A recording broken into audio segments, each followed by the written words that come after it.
Hello friends, स्वागत है आपका आप सबके पसंदीदा यूट्यूब चैनल लक्ष्य इंस्टीट्यूट ऑफ एक्सीलेंस में। दोस्तों, अपन डेली करंट अफेयर्स को डिस्कस करते हैं, तो उसी तरह आज आपको मैं करंट अफेयर्स के कुछ फैक्ट और लेके आया हूं। तो चलिए स्टार्ट करते हैं अपन। फर्स्ट फैक्ट है आपके सामने कि हाल ही में अंत्योदय दिवस कब मनाया गया है ना। When was Antyodaya day celebrated recently. तो आप सबको पता है कि पंडित दीनदयाल उपाध्याय जो हैं उनको अंत्योदय के रूप में उनके सारे कार्यों को लगभग बहुत सारी जो योजनाएं हम लोग शुरू करते हैं वो अंत्योदय के नाम से उसको जाना जाता है। तो अंत्योदय दिवस जो है वो आपका है 25 सितंबर को आपका मनाया जाता है पंडित दीनदयाल उपाध्याय की जन्म जयंती के उपलक्ष्य में। यह दिन उनके जीवन और उनके योगदान को याद करने के लिए उसका जश्न मनाने के लिए आपको आयोजित किया है। यानी पंडित दीनदयाल उपाध्याय ने अपने जीवन में जो कुछ भी कार्य किए हैं समाज सेवा के लिए, तो उनको याद किया जाता है, उसका जश्न मनाया जाता है। 25 सितंबर को हर साल आपका ये मनाया जाता है। ठीक है, नेक्स्ट हम लोग देखेंगे कि हाल ही में किसने ओपन एआई में $100 अरब का विशाल निवेश किया है ना।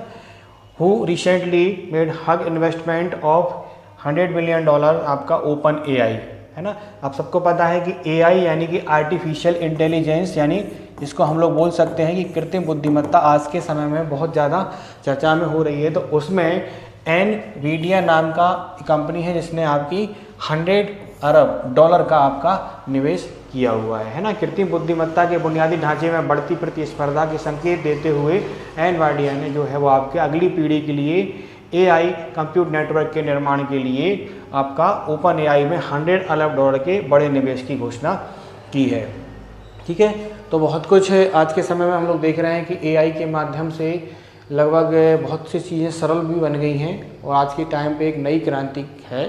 तो काफ़ी सारे कंपनियां जो हैं वो उस फील्ड में आपकी आगे आ रही हैं। तो नए नए आपके टूल्स उपलब्ध हो रहे हैं, नए नए ऐप आ रहे हैं, नई नई आपके नाम से हो रहा है। ठीक है, तो हाल ही में किस देश में रोज़ हसन शाह उत्सव आपका मनाया गया है ना। In which country was Rosh Hashanah festival celebrated recently. तो अभी हाल ही में हमने क्या देखा, इजराइल में आपका ये मनाया गया।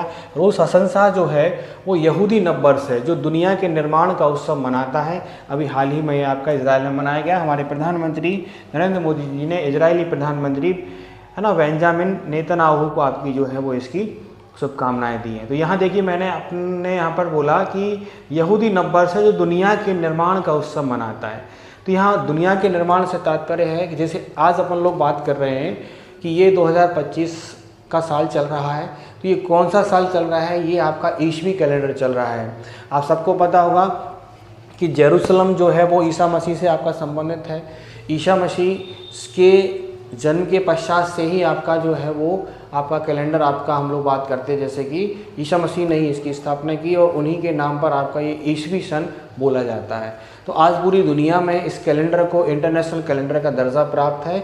तो इसका मतलब ये है कि जब से ये कैलेंडर स्टार्ट हुआ है तब से ही एक सिस्टमेटिक सारी चीज़ें चल रही हैं। इसके पहले का आपका मतलब एक क्राइस्ट बोला जाता है। जैसे आज आप बात करें 2025 की अगर आप बात करते हैं तो 2025 के पहले जब कभी जो जीरो रहा होता है तो उसको हम लोग बीसी बिफोर क्राइस्ट या फिर ईसवी पूर्व के नाम से उसको हम लोग जानते हैं। तो वो जो शुरुआत कैलेंडर की हुई है वो आज से 2025 साल पहले हुई है। तो यहाँ वही बोला गया है कि दुनिया की शुरुआत के उत्सव के रूप में इसको मनाया जाता है। अब अपन बात कर रहे हैं इजराइल की, तो इजराइल से संबंधित कुछ फैक्ट और हैं। इजराइल ने उन्नति जासूस उपग्रह ओपेक 19 का प्रक्षेपण किया है। इजराइल ने एडवांस कम्युनिकेशन सैटेलाइट ड्रोर 1 को भी आपका लॉन्च किया है। इजराइल ने ऑपरेशन राइजिंग लाइन शुरू किया है। इजराइल ने $1.4 बिलियन की राष्ट्रीय खाद्य सुरक्षा योजना आपकी शुरू की है। इजराइल के शोधकर्ताओं ने ऑटिज्म से संबंधित मस्तिष्क गतिविधि की खोज की है।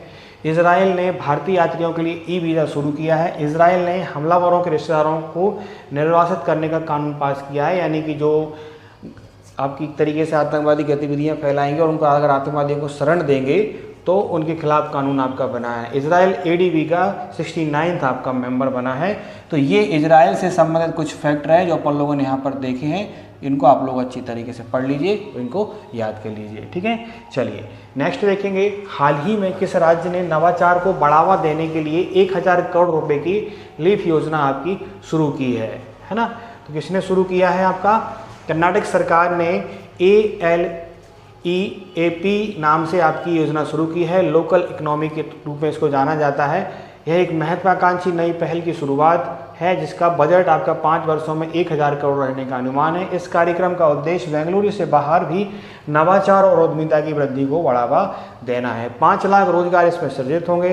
राज्य भर के उभरते हुए आपके टेक क्लस्टर्स को सशक्त बनाना और स्कूल से लेकर वैश्विक बाजार तक स्टार्टअप पारिस्थितिकी तंत्र को मजबूत करना इस योजना का आपका उद्देश्य है। ठीक है, तो ये आप याद रखेंगे। नेक्स्ट अपन देखते हैं कर्नाटका से संबंधित कुछ और फैक्ट कि मेगा इंजीनियरिंग कर्नाटका के पादुर में भारत का पहला प्राइवेट ऑयल रिजर्व आपकी बनाएगी।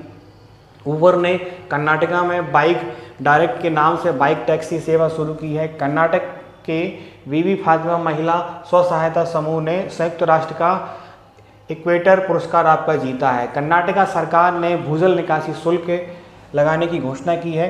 कर्नाटका के बेंगलुरु की छात्रा रेमोना परेरा ने लगातार 170 घंटे भरतनाट्यम करके विश्व रिकॉर्ड बनाया। कर्नाटका सरकार ने एक नया देवदासी कानून प्रस्तावित किया है। कर्नाटक सरकार ने दृष्टिबाधित यात्रियों की सहायता के लिए ध्वनि स्पंदन योजना आपकी शुरू की है। भारत का दूसरा सबसे लंबा केबल स्टेट ब्रिज कर्नाटका के शिवमोग्गा में आपका खुला हुआ है। ये कर्नाटका से संबंधित कुछ फैक्टर है जो अपन लोगों ने यहाँ पर डिस्कस किए।